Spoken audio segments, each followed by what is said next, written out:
Passamos a apresentar Reportagem Especial. Jornalismo, cultura e realidade. Uma produção Rádio Senado.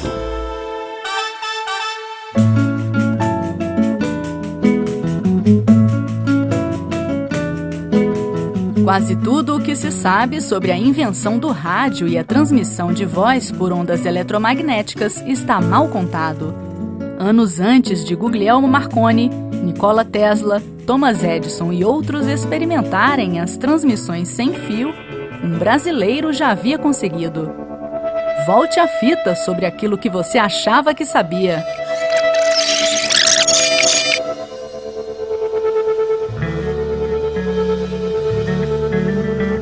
No final do século XIX, o padre gaúcho Roberto Landel de Moura fez experimentos, montou os próprios equipamentos, fez demonstrações públicas.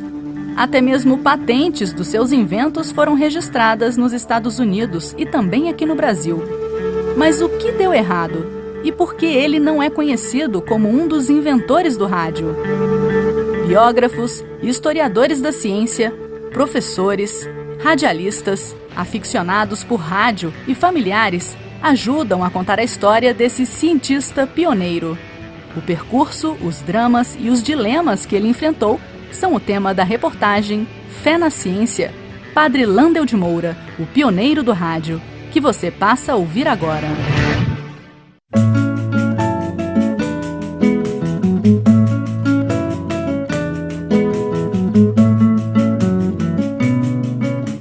A invenção do rádio é comumente creditada ao cientista italiano Guglielmo Marconi, nascido em 1874 na cidade de Bolonha.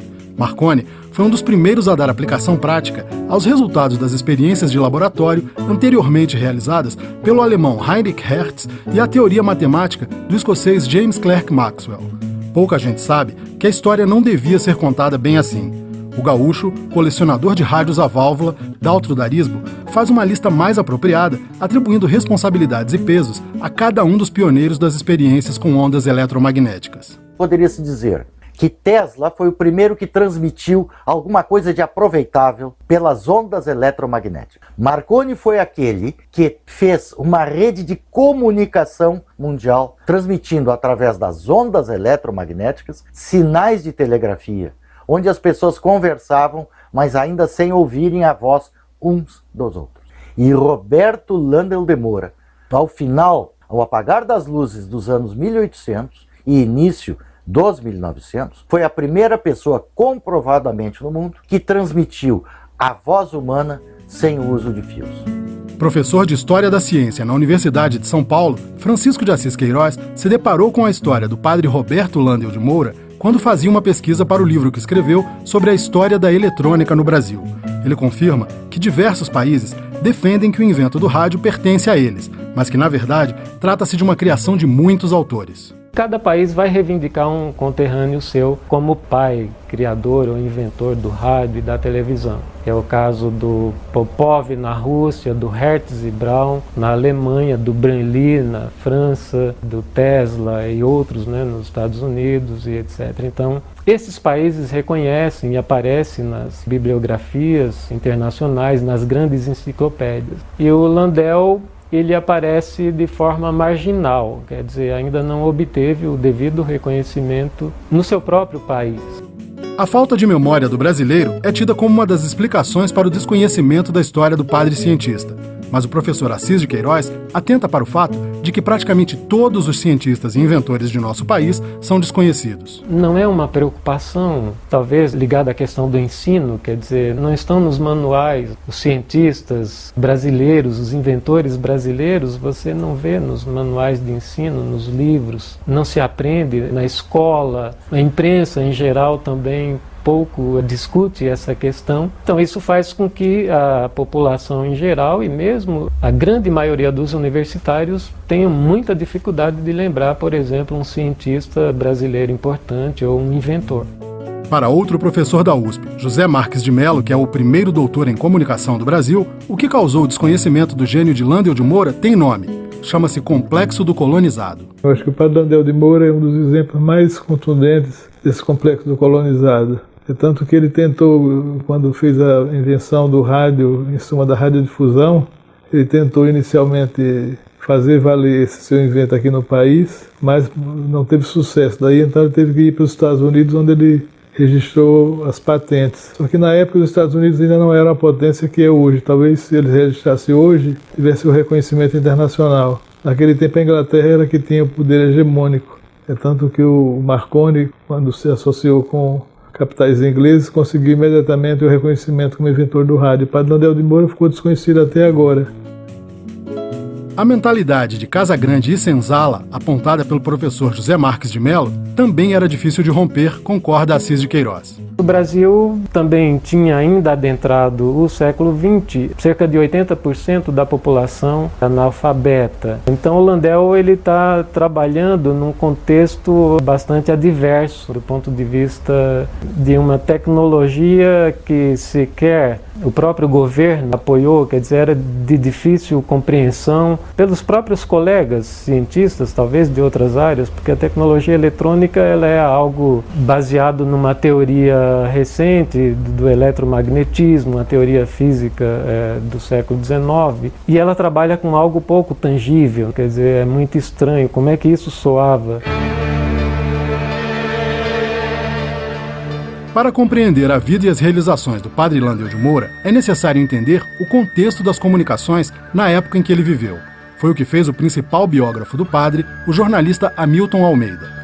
O desenvolvimento da teoria matemática, que apontava a existência das ondas eletromagnéticas, foi feito pelo físico escocês, professor da Universidade de Cambridge, James Maxwell, em 1873. E o aparelho que entrou nessa era foi o telégrafo, do Marconi.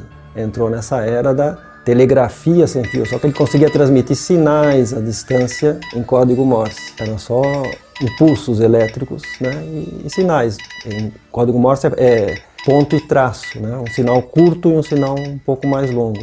E depois, se cada letra corresponde a essa associação de pontos e traços, você decodifica depois, né, tem que ter um operador especializado para transmitir e receber a mensagem. E o Padre Landel entrou nessa área também, só que ele foi mais amplo, porque ele já tinha o domínio da voz, que outros cientistas não tinham na mesma época. Estamos falando do final do século XIX, né? Então ele foi pioneiro no mundo na transmissão da voz humana à distância. Ninguém antes dele conseguiu fazer isso. E rádio é voz humana, né? O conceito de rádio que nós temos hoje, o rádio tal como nós conhecemos, né? Nesse trabalho de resgate histórico, o jornalista recorreu ao auxílio de técnicos da principal empresa de tecnologia existente no país na década de 1970. A intenção era que engenheiros de telecomunicações e físicos destrinchassem os cadernos e diagramas deixados por Landel de Moura e que Hamilton encontrou. Com os técnicos que eu conversei também, técnicos da Telebrás da época, que eles fizeram análises técnicas para mim, né, de documentos que eu tinha descoberto do Padre Landel. Eles também tiveram que fazer todo esse esforço, né, de retorno à época. E aí se descobriu coisas maravilhosas que o padre fez, né, que além do rádio ele foi precursor da televisão, do teletipo, do controle remoto pelo rádio, tudo isso em manuscritos que ele deixou. O jornalista, radialista e historiador Heródoto Barbeiro, por outro lado, faz uma avaliação moderada da importância de Landel de Moura. Para ele, não faz sentido considerar o padre cientista fora do contexto econômico e do desenvolvimento tecnológico em que ele estava inserido, e tampouco chamá-lo de pai do rádio. Na minha opinião, ele deu uma contribuição para o desenvolvimento da física e o estudo das ondas eletromagnéticas, das quais resultaram as transmissões do rádio. Eu acho que essa é a contribuição que ele deu. E depois outras que ele patenteou nos Estados Unidos. Mas é bom a gente lembrar o seguinte, o processo não para com ele. Nem começou com ele, nem termina com ele. O pioneirismo do padre cientista brasileiro na transmissão de voz humana, no entanto, é comprovado com documentos, como demonstra Hamilton Almeida. Outro registro histórico mais antigo que se tem é de 1900, dezembro de 1900, um canadense, o Reginald Fessenden, que ele fez a primeira transmissão, tanto que o Canadá considera que esse é o inventor do rádio, porque ele transmitiu a voz. E rádio é voz humana, né? O conceito de rádio que nós temos hoje, o rádio tal como nós conhecemos, né? Mas antes dessa experiência do Fessenden, o Landel já tinha feito várias experiências em São Paulo. É o pioneiro realmente do rádio, está comprovado isso. A pesquisa do biógrafo concluiu que o padre cientista saiu na frente por uma questão de meses, pouco menos de um ano. A patente brasileira, que já contempla a voz, que é de março de 1901, é a pioneira do mundo. Porque o Festen ele também patenteou o seu aparelho de transmissão de voz, mas mais tarde, no Canadá e nos Estados Unidos também. Mas ele patenteou no final de 1901. Então a patente brasileira é a precursora do rádio. As patentes dos 3 aparelhos de Roberto Landel de Moura, o telégrafo sem fio, o telefone sem fio e o transmissor de ondas, não resultaram em equipamentos produzidos comercialmente, mas têm a importância ressaltada pelo colecionador Daltro Darismo. Por morar abaixo da linha do Equador, onde ainda estão a maioria dos países em desenvolvimento, as suas patentes, feitas no Brasil e nos Estados Unidos, não tiveram prosseguimento, criaram as raízes que criaram as patentes de Marconi e de Tesla. O padre Roberto Landel de Moura era um visionário das telecomunicações e, segundo o biógrafo Hamilton Almeida, apontou soluções que outros cientistas contemporâneos a ele sequer pensaram. Ele recomendou nas patentes americanas, em 1904, que fosse usado ondas curtas para aumentar a distância das transmissões. Esse é um conceito que hoje está mais do que provado, né? Mas naquela época era revolucionário, não se usava ondas curtas, outros cientistas usavam as ondas longas nas transmissões, né? Depois é que se chegou a isso, mas ele já estava adiantado com relação a esse ponto. Hamilton Almeida ressalta outra ação inovadora do padre Landel de Moura que chega a ser poética, informação transmitida por meio da luz. É que um dos aparelhos dele transmitia a voz através de um feixe de luz. Isso aí é o mesmo princípio das fibras ópticas, não é as fibras ópticas. Mas o princípio, né, de você enviar mensagens através da luz. Ele tinha um aparelho para enviar através da luz e um outro que enviava através de ondas eletromagnéticas, que é o rádio. Ivan Dornelles Rodrigues, que é diretor do memorial em Porto Alegre, que leva o nome do inventor brasileiro, revela que o padre Landel de Moura tinha um modo bastante particular de registrar suas ideias. O acervo desse memorial guarda uma caderneta datada de 1913, em que o padre descrevia, entre outras coisas, a transmissão de imagens por ondas eletromagnéticas, ou seja, televisão. Porque ele começava escrevendo, às vezes, algumas matérias, e daqui a pouquinho ele começava em português, daqui a pouquinho ele passava para o inglês, daqui a pouquinho ele escrevia em latim, que complicava bastante para se decifrar o que estava escrito nesses documentos dele, nessas cadernetas. E também ele virava a caderneta, de repente, e começava a escrever o contrário. Tá? Então é bem interessante como ele escrevia. E ele escrevia muito. Você está ouvindo a reportagem Fé na Ciência, Padre Landel de Moura, o pioneiro do rádio. Saiba mais sobre a vida do padre cientista no próximo bloco.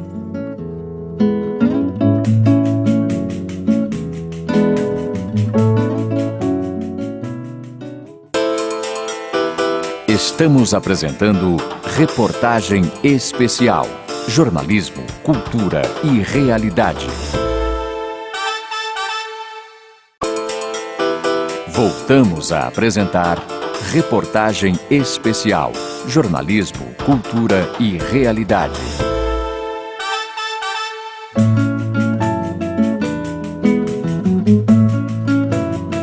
No bloco anterior da reportagem Fé na Ciência, Padre Landel de Moura, o pioneiro do rádio, você soube dos principais desenvolvimentos em telecomunicações do padre cientista. A partir de agora, conheça um pouco da história da formação educacional e dos dilemas que ele enfrentou.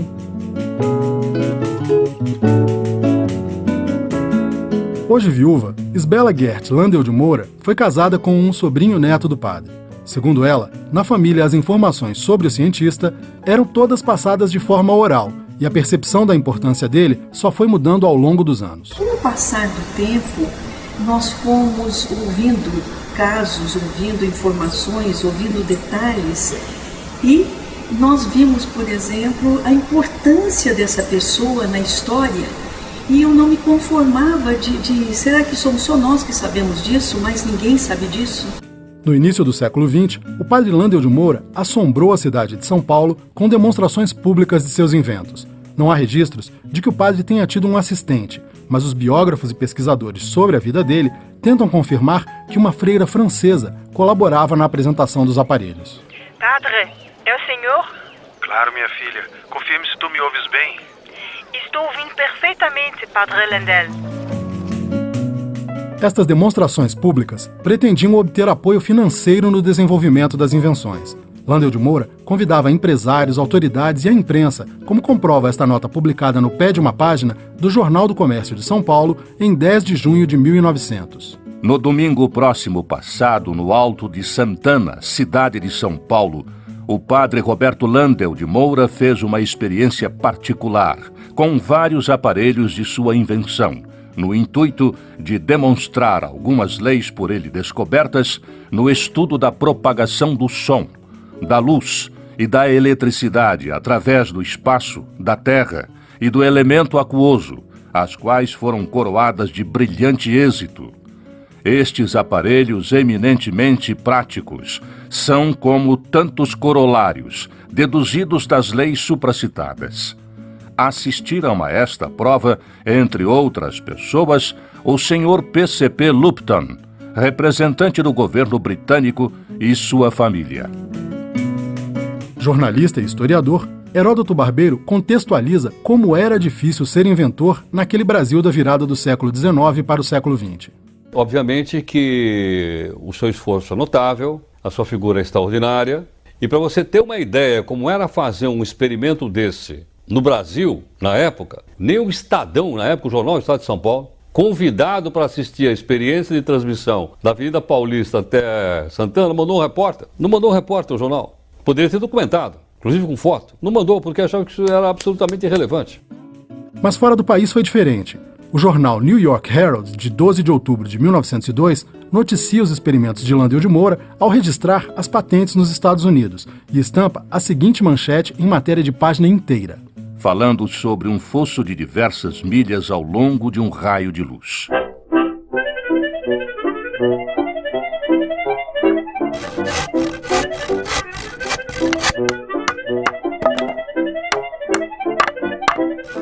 Segundo o biógrafo Hamilton Almeida, o processo de desenvolvimento dos inventos era muito trabalhoso e implicava no endividamento do padre, que não tinha dinheiro. Porque ele fazia tudo praticamente sozinho. Ele tinha que comprar a matéria-prima, tinha que projetar, evidentemente, né, o invento, depois construir as peças. Não é como hoje em dia que você encontra peças prontas, você tem que construir peça por peça. Enrolar a bobina é um procedimento muito complexo, que depende de quantidade de fio que você enrola, enfim.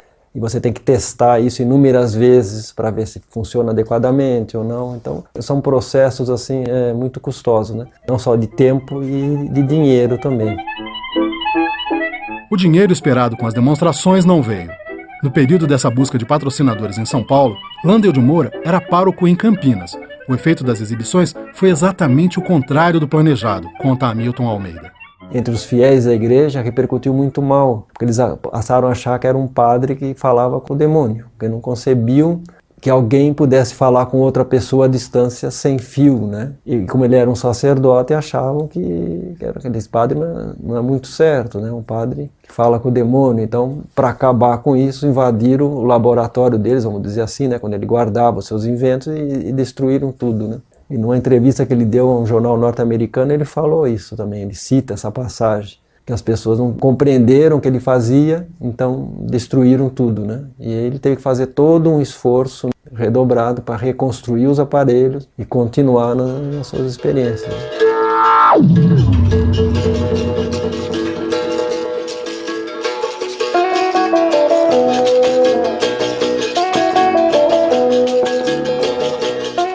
A fama de padre espírita acompanharia Landel de Moura mesmo depois dele retornar ao Rio Grande do Sul, onde viveu depois de ter de abandonar os experimentos com inventos de telecomunicações. Um colega de infância, o médico Hernani de Irajá, relatou em 2 livros que escreveu, O Homem e Feitiços e Crendices, histórias que reforçavam essa confusão.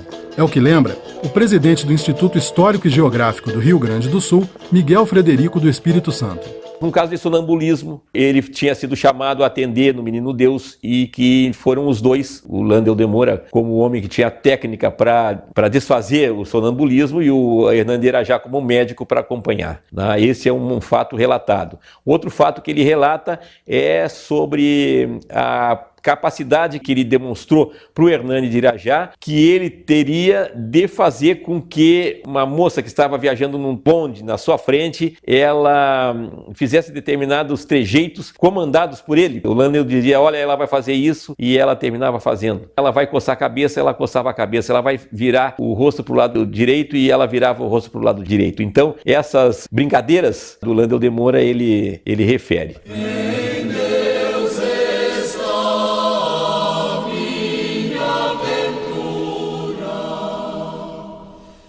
Landel de Moura foi um sacerdote que sempre conciliou a crença na ciência com a fé nos dogmas católicos. Mas mesmo dentro da igreja, ele teve atritos, em decorrência das ideias avançadas para a sua época.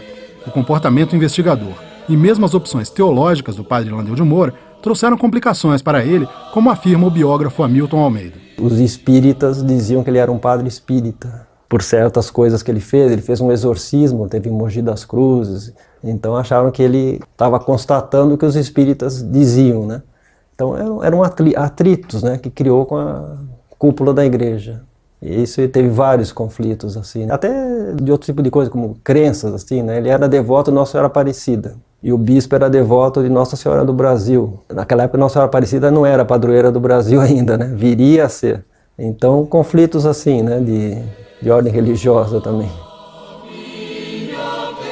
Em 1905, o padre Landel de Moura amargaria sua maior frustração: a negativa do governo de Washington Luiz para teste dos aparelhos de radiocomunicação em navios da Marinha Brasileira.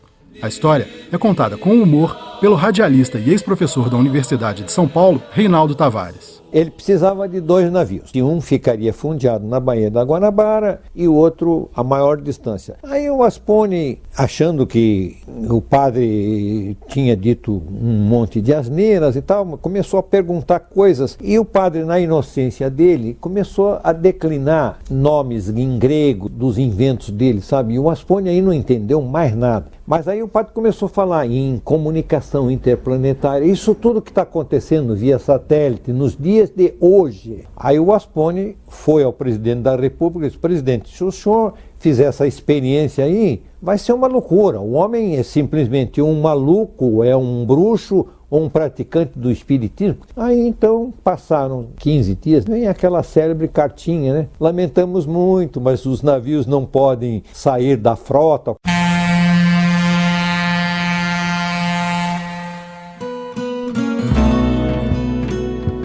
A falta de apoio do governo para os experimentos não ocorreu com inventores de outros países. É o que aponta o professor Assis de Queiroz ao comentar o episódio do pedido negado. Ele pediu isso em 1905, já no caso do Marconi na Itália. Em 1902 o governo colocou à sua disposição toda a frota, né, para ele fazer suas experiências. Aqui o governo recusou. Desta experiência deriva uma das mais conhecidas falas do padre Roberto Landel de Moura. Dai-me um movimento vibratório tão extenso quanto a distância que nos separa desse e de outros mundos que rolam sobre a nossa cabeça, e eu farei chegar minha voz até lá. Apesar de frustrado com o governo federal, o padre Landel de Moura não desistiu e tentou apoio na então Câmara dos Deputados de São Paulo. É o que descobriu Hamilton Almeida em suas investigaçfoi. E outra grande frustração dele também aconteceu aqui em São Paulo, que quando ele voltou dos Estados Unidos, ele passou pelo Rio, né? Teve esse episódio, ele foi nomeado pároco de Botucatu, que é uma cidade a 320 quilômetros de São Paulo. Naquela época, ele estava afastado de tudo. Mas mesmo assim, ele ainda tinha as patentes e ele tentou comercializar suas invenções. No final de 1906, ele apresentou uma petição que foi lida na Assembleia Legislativa do Estado de São Paulo, falando dos inventos que ele tinha, da utilidade dessas invenções. Ele apresentou um dossiê também. Enfim, essa petição foi lida em plenário, foi analisada e meses depois foi arquivada.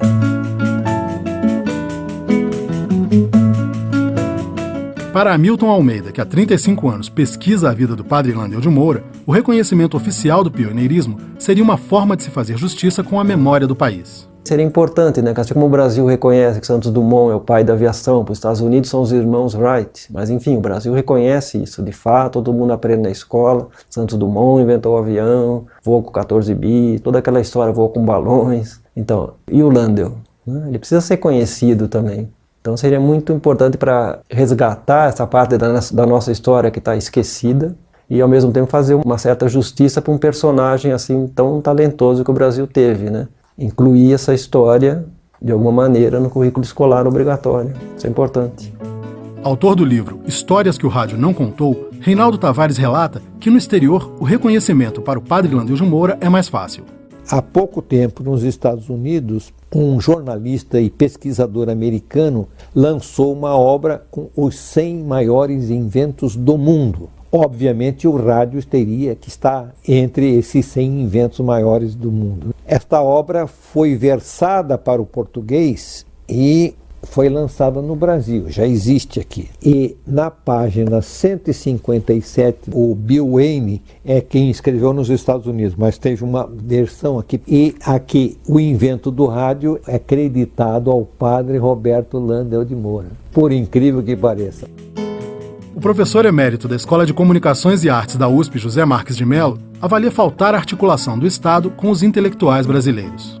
Está faltando o Estado tomar uma posição, entendeu, através do sistema educacional, de valorizar o Brasil. A gente fala muito em valorizar o Brasil, mas não toma providência nenhuma. Quer dizer, às vezes a legislação garante algumas coisas, mas fica tudo letra morta, chamado decretos para inglês ver. Eu acho que isso parte, sobretudo, da vanguarda cultural, da vanguarda intelectual. E nós vivemos um período em que realmente nós estamos, não vou dizer no fundo do poço, mas com uma redução enorme do índice de brasilidade. A inscrição do nome do padre cientista no livro dos Heróis da Pátria é o que pretende um projeto de autoria do ex-senador e radialista gaúcho Sérgio Zambiase. O projeto já foi aprovado no Senado e está na Comissão de Constituição e Justiça da Câmara dos Deputados. O ex-senador do PTB do Rio Grande do Sul explica o que pretendia com a homenagem. Landel de Moura tem, para nós, gaúchos especialmente, mas para o Brasil e para a comunicação no mundo inteiro, um emblema. Ele é uma marca que precisa ser recuperada e acho que toda esta mobilização que começa a acontecer em torno do seu nome é resgatar um processo de justiça em relação a ele, a história, a sua história e a comunicação.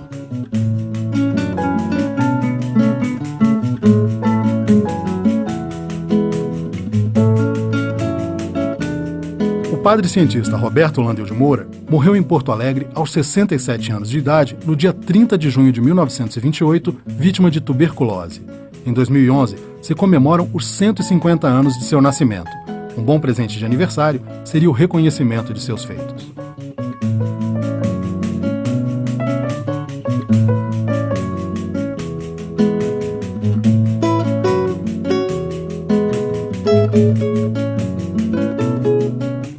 Você acompanhou a reportagem especial Fé na Ciência, Padre Landel de Moura, o pioneiro do rádio. Uma produção da Rádio Senado. Reportagem e produção musical, Rogério de La Fuente. Trilha de abertura e encerramento, tema para Landel de Assis Medeiros. Com as vozes de Carlos Quezado, Rita Zumba e Olívio Calabria. Agradecimentos especiais a Deraldo Goulart, Lorena Maria, Lucian Alves e Rogério Alves. Edição Esther Monteiro. Locução Raquel Teixeira. Áudio André Menezes e Cristiane Calisto. Diretor da Rádio Senado, Flávio de Matos. Diretor da Secretaria Especial de Comunicação Social, Fernando César Mesquita. E você também pode acompanhar este programa pela internet, no endereço www.senado.gov.br/rádio.